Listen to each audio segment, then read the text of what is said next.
दिखाई गई। कहा जाता है ब्रह्मा देव, विष्णु देव, फिर देवदेव, महादेव।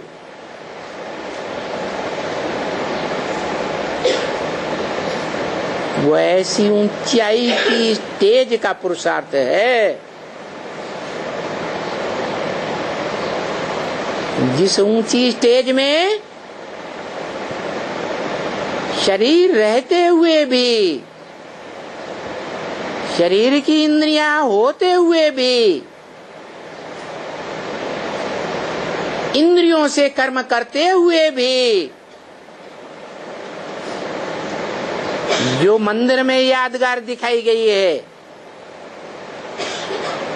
शिव के मंदिर में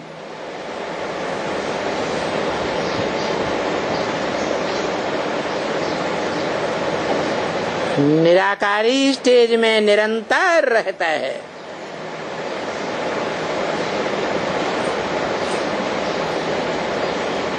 देह में बुद्धि नहीं रहती, देह की इंद्रियों में बुद्धि नहीं रहती, इसलिए वो बड़ा रूप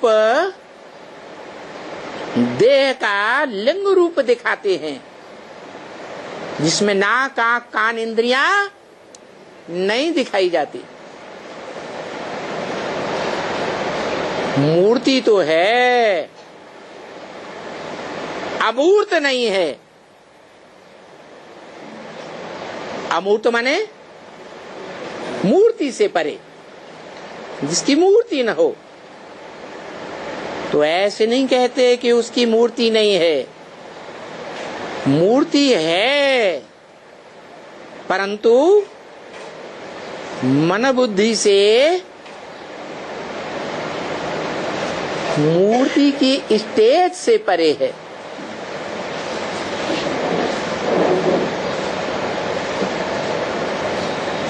कर्मयोगी है, कर्म इंद्रियों से कर्म तो करता है, लेकिन कर्मेंद्रियां अपने रस को ग्रहण नहीं कर सकती, क्योंकि मन बुद्धि से उपराम रहता है।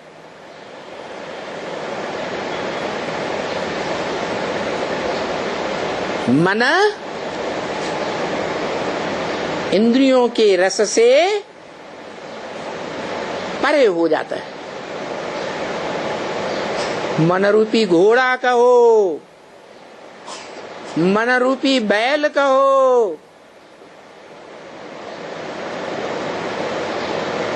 कंट्रोल में रहता है।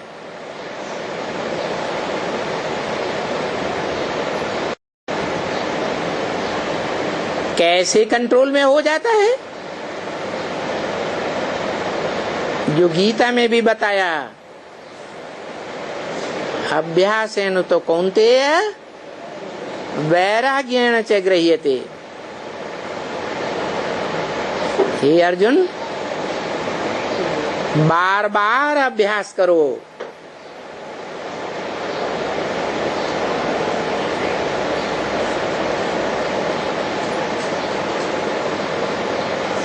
कर्मधारा को छोड़ना नहीं है,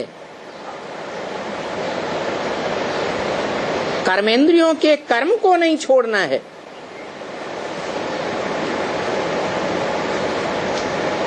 कर्म तो करना है, लेकिन कर्मेंद्रियां कंट्रोल में रहें। मन बुद्धि रूपी आत्मा के कंट्रोल में।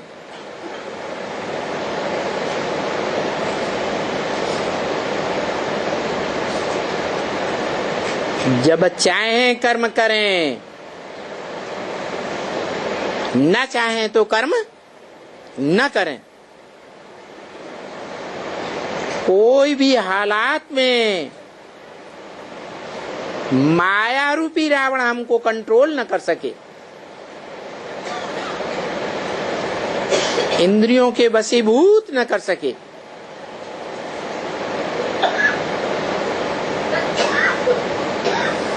तो उस स्वरूप की यादगार शिवलिंग दिखाया है, जिस शिवलिंग में 5 तत्वों का संघात रूप जो मनुष्य शरीर है, उस मनुष्य शरीर का वो बीज लिंग रूप में दिखाया है, और आत्मा की संपन्न स्टेज दिखाई गई है हीरा, जो हीरो पार्टधारी बनता है। शिव बाप कहते हैं ब्रह्मा के मुख से कि मैं न पूज्य बनता हूं न मैं पुजारी बनता हूं। माने शिव की सोल, शिव ज्योति बिंदु न पूज्य है और न पुजारी है। फिर कौन है पूज्य, कौन है पुजारी? है शिव के मंदिर में जो पूजा होती है शिवलिंग की, वो किसकी यादगार है? हाँ, मनुष्य सृष्टि के बाप की यादगार है, जो संपूर्ण योगी की स्टेज है। वो संपूर्ण योगी शिवलिंग के रूप में दिखाया गया है, जो याद में रहकर बाप समान अपनी आत्मा की स्टेज बना लेता है। बाप नहीं है, लेकिन बाप समान ज्ञानी बन जाता है। जब तक संगम युग है तब तक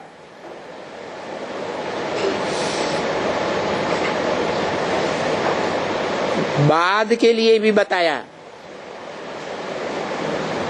ब्रह्मा मुख से ही बताया, इस सृष्टि पर सदा कायम कोई चीज है नहीं, सदा कायम एक शिव बाबा ही है। शिव बाबा साकार और निराकार के मेल को कहा जाता है।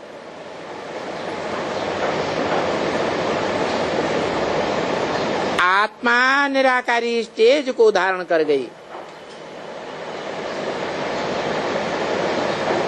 निरंतर निराकारी स्टेज।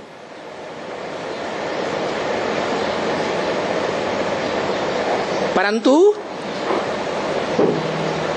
शरीर रहता है या नहीं रहता है? हा?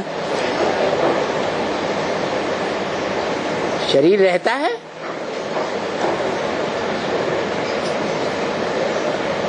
महामृत्यु का समय होगा, सामान्य मृत्यु तो होती ही रहती है जन्म जन्मांतर, लेकिन जो महामृत्यु है, महाविनाश जिसे कहा जाता है, उस महामृत्यु में सभी आत्माएं शरीर छोड़ करके आत्मलोक में वापस नहीं जाएंगी। है? जाएंगी या नहीं जाएंगी?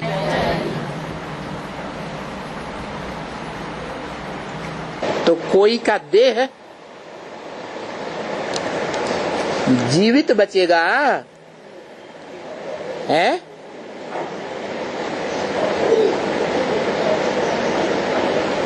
सबकी देह निर्जीव हो जाएगी, है?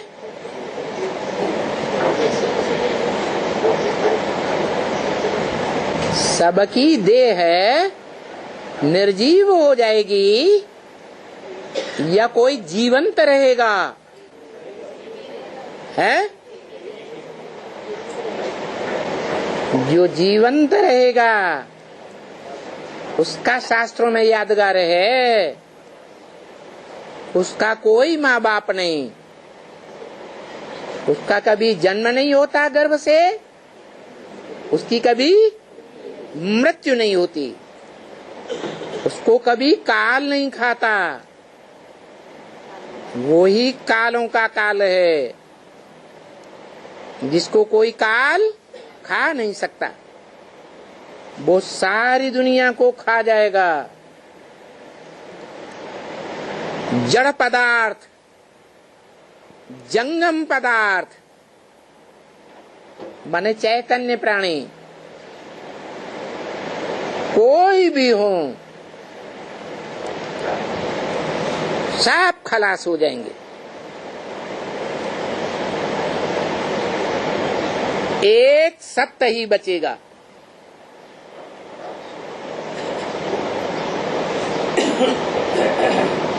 जिसे कहते हैं गॉड इज ट्रुथ,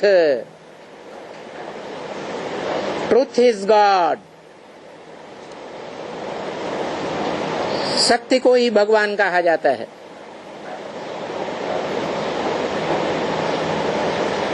और इस दुनिया में भगवान ही सत्य है और सब झूठे हैं।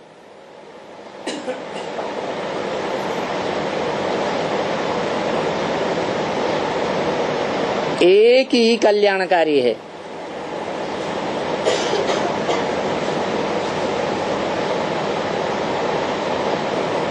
और जो भी मनुष्य मात्र हैं जिन्हें नर कहा जाता है वो सब नरक बनाने वाले हैं, क्योंकि सब अधीन करने वाले हैं। कोई स्वाधीन बनाने वाला नहीं, कोई स्वाधीन बनता ही नहीं।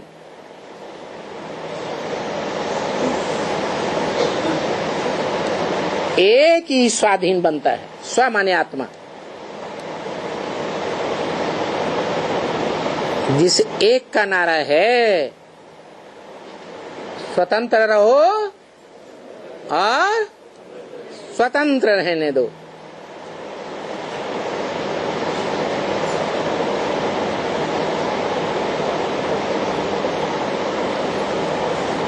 आत्मा का तंत्र स्थापन करता है। और जितने भी धर्म गुरु हैं, देहधारी धर्म पिताएं हैं, वो सब देह का तंत्र स्थापन करते हैं, देहभान में रहते हैं। उनका देहभान राजयोग बल से भी नष्ट नहीं होता। योगाग्नि में उनका देहभान खत्म नहीं होता। इसलिए उन धर्मों में ये परंपरा है कि जब मनुष्य शरीर छोड़े तो देह को अग्नि में भस्म किया जाता है या मिट्टी में दबा देते हैं, मिट्टी में दबा देते हैं। ये परंपरा कहाँ से पड़ी है? संगम युग में ये परंपरा पड़ती है। जो आत्माएं भगवान बाप के प्रत्यक्ष होने पर दूसरे धर्मों से कन्वर्ट होकर के भारत में आकर के ब्राह्मण बनती हैं, कम कुरियों वाले ब्राह्मण, नीची कुरी के ब्राह्मण बनते हैं, पूरा ईश्वर का ज्ञान नहीं उठा पाते, इसलिए वो पूरा राजयोग नहीं सीख पाते, राजयोगी नहीं बन पाते। जो राजयोग बड़ा सहज है, ज्ञान और योग दोनों ही सहज हैं, परंतु उन आत्माओं के लिए जो कभी भी जीवन में 84 के चक्र में आने के बाद या 84 के चक्र में होते हुए भी जीवन रहते दूसरे धर्मों में कन्वर्ट नहीं होते हैं, सीधे मनुष्य सृष्टि रूपी झाड़ में ऊपर के तने में ऊपर जाते हैं। न दाईं ओर के भारतीय धर्मों में कन्वर्ट होते और न बाईं ओर के विदेशी धर्मों में कन्वर्ट होते।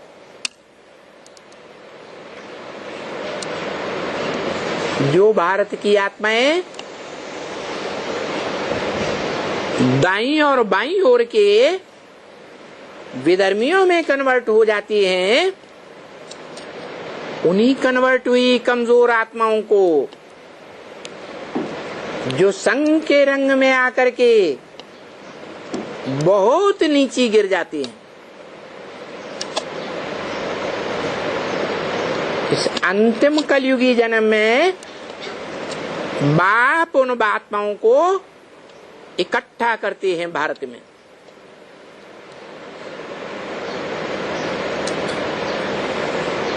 और ब्राह्मण का जन्म देते हैं, जो 9 प्रकार के ब्राह्मण गाए जाते हैं। उनमें जो अव्वल नंबर सूर्यवंशी ब्राह्मण हैं, वो अपने देह अहंकार को, देह भान को योगाग्नि में जला देते हैं, भस्मसात कर देते हैं।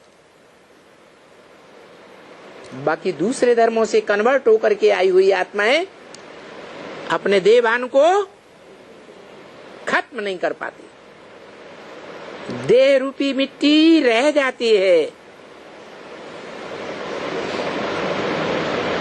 पक्की आत्मा नहीं बन पाते। इसलिए बल सतयुग त्रेता में भी आते हैं, लेकिन कम कलाओं वाले नारायणों के यहां जाकर जन्म लेते हैं। इसलिए भारत में सतयुग के अंतिम 7 नारायणों की पूजा नहीं होती है, मंदिर नहीं बनते हैं, मूर्तियां नहीं बनती हैं, उनको कोई याद भी नहीं करता है।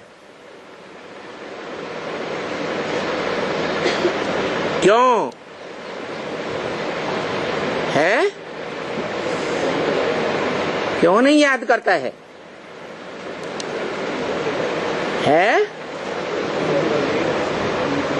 क्योंकि उन सभी नारायणों में सतयुग का जो फर्स्ट नारायण है, कौन है? अरे सतयुग का फर्स्ट नारायण भूल गए?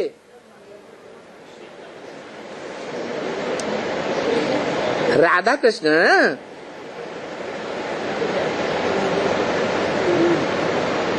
जो देह के श्रेष्ठ अंग, जिन्हें ज्ञानेंद्रिय कहा जाता है, ज्ञानेंद्रियों से सुख लेते हैं, जो लक्ष्मी नारायण के चित्र में नीचे दिखाया गया है। राधा कृष्ण कौन सा सुख ले रहे हैं? देह का अंग। भले ज्ञानेंद्रियां श्रेष्ठ हैं, लेकिन विनाशी देह का अंग तो है कि नहीं है? तो विनाशी देह का अंगों का सुख लेने वाले विनाश की ओर जाएंगे या विनाश से बचे रहेंगे? उनकी सारी पीढ़ियां सतयुग के बाद में आने वाले 7 ही नारायण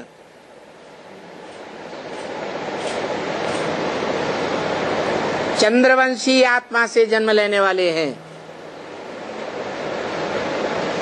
कौन हुई चंद्रवंशी आत्मा? है? अरे कृष्ण चंद्र कहा जाता है। सतयुग का जो कृष्ण है वो चंद्रमा है या नहीं है? है? ज्ञान चंद्रमा कहा जाता है। चंद्रमा की शरण में आने वाले, पीढ़ी में जन्म लेने वाले नारायण हैं, वो कम कलाओं वाले नारायण हैं। उनके राज्य में आने वाली, उनके फॉलोअर्स आत्माएं द्वापर युग से दूसरे धर्मों में कन्वर्ट हो जाती है। क्यों कन्वर्ट हो गई है?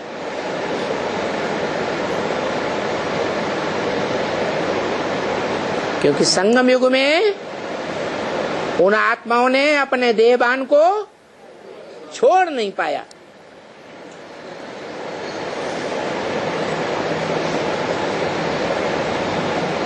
पूरा ज्ञान धारण नहीं किया, संपूर्ण ज्ञान धारण न करने के कारण अधूरे योगी बनते हैं। और अधूरे योगी आत्माएं कमजोर रह जाने के कारण वो आत्माएं द्वापर युग से जो भी द्वैतवादी धर्म पिताएं आते हैं, दो दो धर्म, दो दो राज्य, दो दो भाषाएं, दो कुल, दो मतें फैलाने वाले,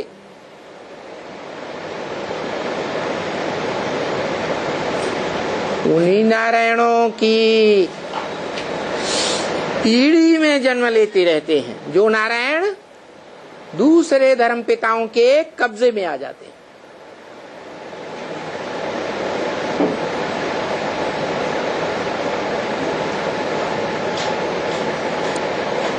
तो अभी क्या करना है?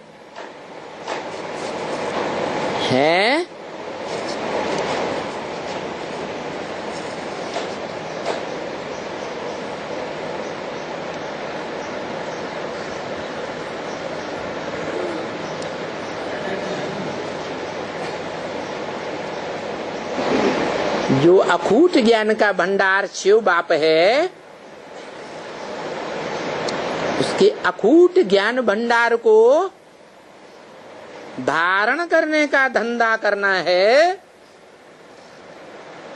या दुनियावी धंधा करना है? जो बाप का धंधा, सो बच्चों का धंधा।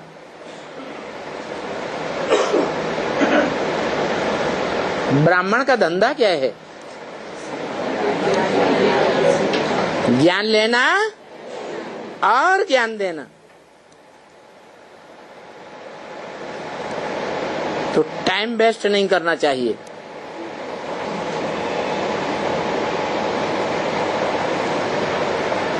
इस बात में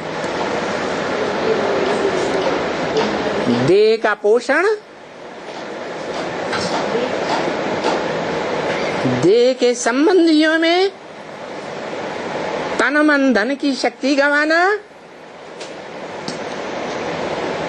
देह के पदार्थों को जुटाने में आत्मा की शक्ति गंवाना, अभी ये टाइम गया।